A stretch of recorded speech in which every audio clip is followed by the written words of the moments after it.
հիշեցնեմ։ Զելենսկին այն անձն է, ով 44-օրյա պատերազմի ժամանակ Ադրբեջանին էր մատակարարել սպիտակ ֆոսֆոր, որը ադրբեջանական կողմը օգտագործեց Արցախի խաղաղ բնակիչների, ինչպես նաև մեր զինվորականների դեմ։ Տասնյակ զինվորականներ վարվել էին։ Ասենք այդ մասին մոռանում եք, հայի դեպ նշեմ, որ սպիտակ ֆոսֆորը Ադրբեջանին մատակարարել է Ուկրաինան, այդ մասին ռուսները չեն ասում ի դեպ։ Այդ մասին ասում է ձեր սիրելի արևմուտքը, իդեմս ԱՄՆ-ի։ Իսկ ավելի կոնկրետ ԱՄՆ Սենատի արտաքին հարաբերությունների մշտական հանձնաժողովի նախկին նախագահ Բոբ Մենենդեսի։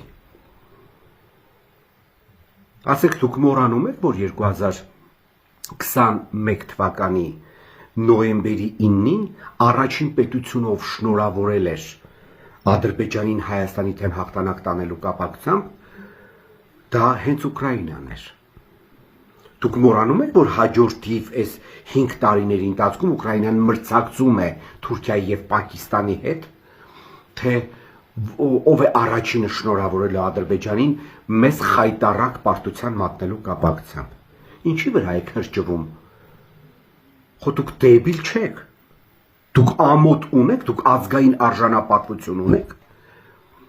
Դուք ով եք եղած, որ ընկնեք ռուս-ուկրաինական պատերազմի մեջ, դուք ձեր պարտված կապիտուլյանտ վիճակի մասին մտածեք։ Դուք ինչ մտածում եք, որ Նիկոլը որ խաբում է, որ մենք հզոր ենք, այն որ մի քանի